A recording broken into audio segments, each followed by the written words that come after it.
नमस्कार पत्रकारांनो. माझं आज प्रेस कॉन्फरन्स घेणं. संपूर्ण नाव सांगा. हां, माझं नाव अतुल बळवंत हाके, राहणार हाकेमाळ, तालुका आटपाडी, जिल्हा सांगली. ह्या माझ्या वहिनी आहेत विद्या नितेश हाके, माझा भाऊ नितेश हाके, आम्ही आई वडील असा सगळा परिवार आहे. आमची हाकेमाळ येथे शेतजमीन आहे 5 एकर आणि त्याच्यावरती अजून 2-3 गटात आमची जमीन आहे. आमच्या नावावर आहे 7/12 संपूर्णपणे. आता सध्या ती जमीन आजोबांकडनं खरेदी खत होऊन आलेली आहे. 2019ला वडिलांकडून बक्षीस पत्र होऊन रितसर आमच्या नावावर आली आहे आणि त्या जमिनीत आमचाच कब्जा आहे. तिथं आम्ही वहिवाटतोय, त्याच्यामध्ये सुद्धा ही लोक आमच्यावरती गुंडागर्दी करत आहेत आणि त्यासाठी हे पोलिसांचा आधार घेऊन आमच्यावर गुंडागर्दी करत आहेत. ज्याचा आम्हाला खूप त्रास होतोय. त्याच्यावरती ऑलरेडी 6 एनसी झालेल्या आहेत, एक FIR दाखल झाले आहे. त्या FIR मध्ये माझा जीव जाता जाता वाचलाय. त्यासाठी आम्ही पोलीस प्रशासनाला वेळोवेळी विनंती केली की तुम्ही आम्हाला सहकार्य करा, पोलीस आणि आम्हाला सहकार्य करा, जेणेकरून हा आमच्यावर गुंडागर्दी करणार नाही. त्याच्याकडून लिहून घ्या, आमच्यावर कुठलाही असं पुन्हा हाणामारी करणार नाही. तर त्याच बाबतीत पोलीस प्रशासन आणि आरोपी यांचे हात मिळवले असल्यामुळे ते आमच्यावर कुठलीच म्हणजे आरोपीवरती कुठलीच कारवाई करत नाहीयेत. तुम्ही तुमच्या शेतामध्ये जायला घाबरताय का? आम्ही शेतात जायला घाबरत नाही. आम्ही जेव्हा प्रयत्न करतोय तेव्हा त्यांच्यावर डायरेक्टली जीवघेणे हल्ला होत असतील. आम्ही त्याचा प्रयत्न पण केला, त्यासाठी 6 एनसी वेगवेगळ्या झाल्या. भीतीने आपण आपल्या शेतामध्ये जातो. हा, मग तेच ना, आपण कुणाला जीव प्यारा नसेल. माझं संपूर्ण कुटुंबाचे, आता मी जर गेलो तर माझ्या कुटुंबाला कोण सांभाळणार आहे? मग त्या हिशोबाने आम्ही रितसर प्रशासनाला विनंती केली, पोलीस प्रशासनाला विनंती करतोय, वारंवार पत्रव्यवहार केलेत आम्ही प्रत्येकाकडे. तहसीलला केला, आपल्या आटपाडी पोलीस स्टेशनला केला, DYSP ना केला, SP ना केला. ह्या सगळ्यांना आम्ही पत्रव्यवहार करतोय. SP कडे तर आम्ही 4 वेळा त्याचा पाठपुरावा केला, सगळे पुरावे देऊन. एक FIR झाला. आमची दुचाकी सुद्धा त्या आरोपीने जाळून टाकण्यात आलेली आहे. एवढे ते क्रूर मानसिकतेचे आहेत. मग एवढं सगळं होऊन जेव्हा मी SP ना पहिल्यांदा भेटलो की अशी सर्व गंभीर परिस्थिती आहे, आटपाडी पोलीस स्टेशनचे स्वतः PI ह्यामध्ये करप्ट आहेत आणि ते आम्हाला कुठल्याच बाबतीत सहकार्य करत नाहीत, तेव्हा त्यांनी सांगितलं की तुमचं काही असो, आम्ही त्याच्यात तातडीनं गंभीर दखल घेतो आणि कारवाई करतो. पण ह्याच्यावरती मी नंतर ना SP साहेबांना 4 वेळा भेटलो, पण त्यांनी कुठलीही त्याची दखल घेतलेली नाही. आणि त्याच्या बाबतीत काउंटर करताना पोलीस लोक हेच वापरतात की जसं आमच्या NC दाखल आहेत तसे आरोपीच्या पण NC दाखल आहेत, हे असं सांगून वरच्या प्रशासनाला सुद्धा आटपाडी पोलीस स्टेशन हे दिशाभूल करत आहे प्रत्येक वेळी. आणि जो आरोपी आहे तो सुद्धा ह्या प्रकरणामध्ये आमचा क्लिअर कट 7/12 आहे, जो की तहसीलदार शीतल बनगर मॅडम यांनी स्पष्टपणे सांगितलंय की तुझ्या नावावर क्लिअर कट 7/12 आहे, तुझं नाव आहे, त्यामुळे तिथं तुला कोणीही अडवू शकत नाही. आणि हे पोलिसांच्या समवेत सांगितलं की तुला कोणी अडवू शकत नाही, तुला जर कोणी त्रास देत असेल तर तू पोलिसांकडे तक्रार कर. तर त्यावेळी मी त्यांना स्पष्ट सांगितलं की समोर पोलीस आहेत, ते मला सहकार्य करत नाहीत. तर ते म्हणले की मग ते त्यांच्या वरिष्ठांना तक्रार कर, ही पोलिसांचीच फक्त जबाबदारी आहे, तहसीलचा ह्यात काय नाही. तहसीलचा ह्यात काय जर का तुझ्या 7/12 मध्ये काय नाव चुकीचं असतं, कमी क्षेत्र असतं, ते आम्ही करू शकतो. पण तुझा 7/12 सगळा क्लिअर असल्यामुळे इथं तहसीलचा काहीच विषय येत नाही, तुझा फक्त विषय पोलीस स्टेशनचा मर्यादित आहे. आणि या संदर्भात मी पोलीस स्टेशनला वारंवार विनंती केली असता पोलीस स्टेशन वारंवार हा विषय मुद्दाम महसूलकडे ढकलते आणि हे समोरासमोर कधीच येत नाही. मी त्यांना वारंवार क्षेत्र आहे ते वापरतात, आम्हीच वापरत होतो. आमच्याकडूनच ते हातापाया पडून ते आमच्याकडून म्हणत होते की बाबा आम्हाला द्या, दुसरा कोणाला देऊ नको, असं करत होते. आणि नंतर ना आता आम्ही तिथं घर बांधायचा प्रयत्न केला असता आमच्यावरती त्यांनी सरळ गुंडागर्दी प्रयत्न केला होता, आम्हाला हाकलून देण्याचा प्रयत्न केलाय. आणि हा विषय आम्ही भरपूर मिटिंग घेतल्यात, त्या सगळ्या मिटिंगमध्ये सुद्धा बाकीच्यांनी पण त्यांना व्यवस्थित सांगितलं की हा तुझ्या ह्याच्यातला विषय नाहीये, तुझ्या वडिलांनी जमीन 100% विकलेली आहे, तर त्याला तू काय करू शकत नाही, त्यांची जमीन आहे ती सोड, तू गुंडागर्दी करू नको. तरी सुद्धा ही व्यक्ती वारंवार कुणाचं सुद्धा न ऐकता फक्त स्वतःचा मनमानी कारभार करते आणि त्याचा आम्हाला प्रचंड त्रास होतोय. त्या सगळ्या गोष्टीवरती परिणाम होतोय. त्याचा आमचा जे काही उत्पन्नाचे स्रोत आहेत ते सुद्धा आमचे थांबलेले आहेत. त्याच्यामुळे गट नंबर काय आहे त्यातल्या 2985 हा 4.5 एकराचा गट आहे, 2928 हा एक दुसरा गट आहे. परत ह्या म्हणजे जे काय आतापर्यंतचे वादविवाद झाले ते 2985 या गटावर झाले. आणि दुसरा जो रहिवासी गट आहे 2915, तर त्या गटात तर आमची 2017ला डिस्कस झालं होतं, त्याचं घर बांधलं, त्यावेळी ओपन जागा होती. आतापर्यंत मागच्या वर्षापर्यंत ओपन जागा होती की तिथं आम्ही घर बांधणार आहे, हे आमचं म्युच्युअल डिस्कशन झालं होतं. घर बांधायला गेलं असता त्यांनी सगळं हाकलून लावलं आणि तिथं आता डायरेक्टली शेड मारलं. आणि त्यात सुद्धा पोलिसांनी त्यांची बाजू घेतली आणि आम्हाला म्हणतात की तुम्ही मोजणी करा, हे करा, तुमचं क्षेत्र कुठं आहे हे बघा. हे तिथं सुद्धा पोलिसांनी आरोपीचीच बाजू घेतलेली आहे आणि आरोपीला जमीन बळकवण्यात मदत केलेली आहे. तुमच्या त्या क्षेत्राची आपण मोजणी करून घेतलेली आहे. त्याच जो रहिवासी गट आहे त्याचा वाद खूप जुना आहे आणि तो खूप मोठा आहे, तो सॉल्व्ह होण्यासारखा नाहीये. त्यामुळे आम्ही 2 मिनिटांसाठी तो विषय साईडला ठेवला, जो घराचा जो आहे तो. आणि 2985 हा जो मोठा गट आहे 4.5 एकरचा, त्याची आम्ही बाहेरची मोजणी सुद्धा केली. आता इंटरनल मोजणी करायची बाकी आहे, तर त्यासाठी आम्ही अप्लाय करूच, त्याबद्दल शंका नाही. पण जी पोलिसांची जबाबदारी आहे की जर का कोणी गुंडागर्दी करत असेल तर त्याच्यावरती वचक ठेवणे, बॉन्ड प्रक्रिया आहे ती प्रॉपर करणे, तहसीलला वेळेवर कळवणे. तर ही पूर्णपणे बॉन्ड प्रक्रिया त्यांनी मोडकळीस आणलेली आहे पोलिसांनी. का तर आरोपी पोलिसांना हा वारंवार खुश ठेवते आणि पोलीस आम्हाला विचारतात की तू आमच्यावर आरोप करतो भ्रष्टाचारी आहे. तर माझा त्यांना प्रश्न आहे की भ्रष्टाचारी म्हणजे काय? पोलिसांना आरोपी जेव्हा पैसे देतो पोलिसांना तेव्हा काय मला सांगून देणार आहे का? गपचूपच देणार ना. पण इथं माझ्याकडे सर्व हे 96 पेजेसचं पूर्ण पुरावे आहेत. पोलिसांनी जे काय बॉन्ड प्रक्रिया जी असते ती कशी त्यांनी ब्रेक केलेली आहे. म्हणजे ज्यावेळी पत्र पाठवायचं त्यावेळी पत्र पाठवलं नाही. बॉन्डचा जो पिरियड असतो तो संपल्यानंतर पत्र पाठवायचा. पहिला जे काय बॉन्ड चालू असताना, बॉन्डचा पिरियड चालू असताना ब्रेकचं पत्र देण्याच्या ऐवजी नवीन चॅप्टर केसचं पत्र द्यायचं. ह्यातून सहज स्पष्ट होतंय की त्यांनी आरोपीला वाचवायचा प्रयत्न केला आहे. आणि त्याच्यानंतर मी जेव्हा डीवायएसपी विपुल पाटलांना त्याचं पत्र दिलं, सगळे पुरावे आरटीआय मार्फत काढून, तेव्हा त्यांना स्पष्ट दिसलं की आता हा आपण पकडला जातोय. तेव्हा PSI सागर खाडे यांनी मला तिथं बोलवलं की माझा जबाब घेण्यासाठी तुझं काय म्हणणं आहे. तर त्यांनी सांगितलं की तुझं काय म्हणणं असेल ते थोडक्यात म्हण. मग ते एक दिवशी म्हटलं त्यांना ठीक आहे, म्हणलं तुम्हाला, ते म्हणले की एवढं तू सगळं लिहिलंय आम्हाला काही क्लिअर होत नाही. त्याच्यानंतर मी त्यांना म्हणलं ठीक आहे. मग मी त्यांना दुसऱ्या दिवशी अजून डिटेलमध्ये लिहून गेलो सगळं.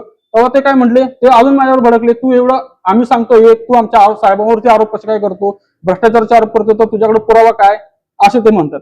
मी म्हटलं भ्रष्टाचाराचा आरोप का करतोय, कारण की जी बॉन्ड प्रक्रिया पोलिसांनी करायला पाहिजे होती, तहसीलला वेळी कळायला पाहिजे होती, केली नाही. त्याच्यामुळे आरोपीवर कुठलाही वचक नाही. आजपर्यंत एवढं सगळं गुंडागर्दी करून आरोपीवरती 1 रुपयाचा सुद्धा बॉन्ड वसूल केलेला नाहीये. ह्याच्यामध्ये पोलीस हे स्वतः मेन सूत्रधार आहेत. त्यामध्ये आटपाडी पोलीस स्टेशनचे PI हे स्वतः त्यात पूर्ण हे करतात आणि त्यात जे तत्कालीन तपास अधिकारी जे आता त्यांची बदली झाली ते पूर्णपणे गुंडांना सपोर्ट करत होते. जेव्हा FIR झाली त्यावेळी सुद्धा आम्ही त्यांना म्हणत होतो की आम्हाला ह्यात गोळ दिसतोय, तुम्ही तपास अधिकारी बदला. तर त्यावेळी त्यांनी आम्हाला आश्वासन दिलं तात्काळ की बाबा आम्ही लगेच ह्याचा आजच्या बदलतो. पण पूर्ण तपास झाला तरी सुद्धा त्यांनी बदललेला नाही तपास अधिकारी. त्याच्यात सध्या राहायला कुठे आहे तुम्ही आता? सध्या राहायला आम्ही हाकेमा कधी राहतोय, परत कधी मामाच्या इथं राहतोय, कधी मासावळीत राहतोय, असं. आता सध्या इतके दिवस कुठे होता तुम्ही? आमचं बॉर्न बॉटअप हे मुंबई आहे, पण आमचं क्षेत्र असल्यामुळे आमचं येऊन जाऊन तिथं वहिवाट आहेच ना. आणि तुम्ही आता काय जॉब करताय का? हो, मी प्रायव्हेट कंपनीत सॉफ्टवेअर इंजिनियर आहे. म्हणजे सगळे तुमचे आई वडील तिकडेच होते सगळे? हो. मग आता हे सगळं माझ्याकडे एवढे पुरावे आहेत. त्याच्यानंतर जेव्हा ते PSI सागर खाडे यांच्याकडे जेव्हा आलं तेव्हा त्यांनी मान्य पण केलं की बाबा आमच्याकडून चूक झाली. हे त्यांनी मान्य केलं की आमच्याकडून चूक झाली, त्यासाठी आम्ही जी काही रिसर्च तहसीलदारांना पत्र पाठवायचं ते आम्ही पाठवतो. पण त्यांनी अट ठेवली की तू आमच्या साहेबांचं नाव काढायचं यातून. मी म्हणलं तू कसं करणार, तू आमच्या साहेबांचं नाव काढ, तुझं जे म्हणणं आहे ते आम्ही सगळं क्लिअर करून टाकतो, ह्याच्या पुढे तुला एकही तक्रार करावी लागणार नाही. मग त्याच्यानंतर मी विचारलं कसं, तर नंतर त्यांनी शब्द बदलले की आम्ही प्रयत्न करू. मग मी त्यांच्यावर म्हटलं तुम्ही 8 महिने झाले मला खेळवताय, प्रत्येक वेळी तुमच्याकडे एक सामान्य कायद्याचं माहित नसलेल्या माणसाने तुमच्याकडे वारंवार विनंती करतोय की मला न्याय द्या, त्यावेळी तुम्ही न्याय दिला नाही. जेव्हा मी आता सगळे कागदपत्र काढतोय त्यावेळी तुम्ही म्हणताय की आम्ही आता काय असेल ते करू. त्यामुळे मी त्यांच्यावर विश्वास ठेवला नाही. त्यांचं जे काय त्यांनी मागणी केली की बाबा आमच्या साहेबांचं नाव काढ, त्याला मी नकार दिला. मग त्याच्यावरती त्यांनी काय केलं, जो रिपोर्ट द्यायचा असतो DSP साहेबांना, कारण की DSP ला मी तक्रार केली, तर त्यांनी रिपोर्ट असं सरळ लिहून दिले की आम्ही जी काय बॉन्ड प्रक्रिया करायची होती योग्य ती आम्ही केलेली आहे. आता ह्याची पुरावे जर म्हणायचे असेल, सागर खाडे यांच्यासोबत जे काय माझं संभाषण झालं त्याचं पूर्णपणे रेकॉर्डिंग माझ्याकडे आहे, ते मी ऐकवू शकतो. आणि त्याच्यानंतर ना त्यांनी असं मला लिहून दिलं, खोटा रिपोर्ट लिहून दिला, तो पण मला ईमेलने पाठवला. त्या दिवशी मी अवेलेबल नव्हतो. त्यामुळे नंतर मी एक दिवशी पोलीस स्टेशनमध्ये गेलो की तुम्ही त्या दिवशी तर वेगळं बोलता, आता वेगळं बोलता. तर ते माझ्यावर इतके भडकले की त्यांनी जवळ मारायची भाषा केली आणि मला तिथून हाकलवून लावलं सरळ. एवढी पोलिसांची गुंडागर्दी चालू आहे आटपाडीमध्ये. मग माझं पूर्ण प्रशासनाला, गृह विभागाला माझं विनंती आहे, DSP विपुल पाटलांना असेल, SP संदीप घुगेंना असेल, IG फुलारी साहेब असतील, डायरेक्टर जनरल ऑफ पोलीस आहेत, त्यांना माझी विनंती आहे, गृहमंत्र्यांना सुद्धा माझी विनंती आहे, आटपाडीमध्ये पोलिसांना गुंडागर्दी करण्याची तुम्ही परमिशन दिली आहे का? लोकांना जमीन बळकावण्यासाठी तुम्ही आटपाडी प्रशासनाला मुबलत दिली आहे का? ज्याच्या नावावर जमीन आहे त्याच्या नावावरची बिंदास तुम्ही काय पण करा, काय अडचण नाही येणार, असं काय केलंय का? असं मला त्यांना प्रश्न आहे. त्यांना माझी विनंती आहे की ह्या पुढे माझ्या जमिनीवरती कुठलाही त्यांच्याकडून हल्ला होणार नाही अशी आरोपीकडनं लिहून घेण्यात यावे आणि जे पोलीस ह्या पूर्ण प्रक्रियेत जे माझ्याकडे पुरावे आहेत सगळे त्यांच्यावरती कडक कायदेशीर कारवाई करण्यात यावी, नाहीतर त्यांच्यापासूनही आम्हाला धोका आहे भविष्यात. आणि आताची जी रिसेंट जे आहे हे सगळं झाल्याच्या नंतर सुद्धा महिला आयोगाकडचं पत्र आलं होतं आटपाडी पोलीस स्टेशनला. त्यात त्यांनी स्पष्ट लिहिलं होतं की आरोपीवरती कडक कारवाई करा, त्यांना जे काही कारवाई केली त्या आरोपीला कळवा. हे आता इथे माझी वहिनी विद्या निते साके यांनी कळवलं होतं. आता ते काय झालं ते सांगतील 2 मिनिटं. मी महिला आयोगाकडे पत्र दिलं होतं. ते पत्र त्यांनी मी महिला आयोगाकडे पत्र दिलं होतं. ते पत्र त्यांनी खाली पाठवलं इथं. त्यांनी मला PSI यांनी फोन करून घेतला. मी आले इथं. त्यांना पण समोर घेतलं पुढे. ते आरोपी आहेत त्यांना. मी त्यांना बोलले की हे सगळं 7/12 हे सगळं क्लिअर आहे माझं. तर मी माझ्या शेतात जायला काय मला प्रॉब्लेम आहे का? तर त्या बोलल्या PSI तुला काही प्रॉब्लेम नाही, तू जाऊ शकते या शेतात. आणि ते बोलले की आरोपी समोरचे बोलले की हे सगळं 7/12 आहे ते बोगस केलंय त्यांनी, सगळं नावं ही लावले त्यांनी, बोगस लावलेत सगळे नावं.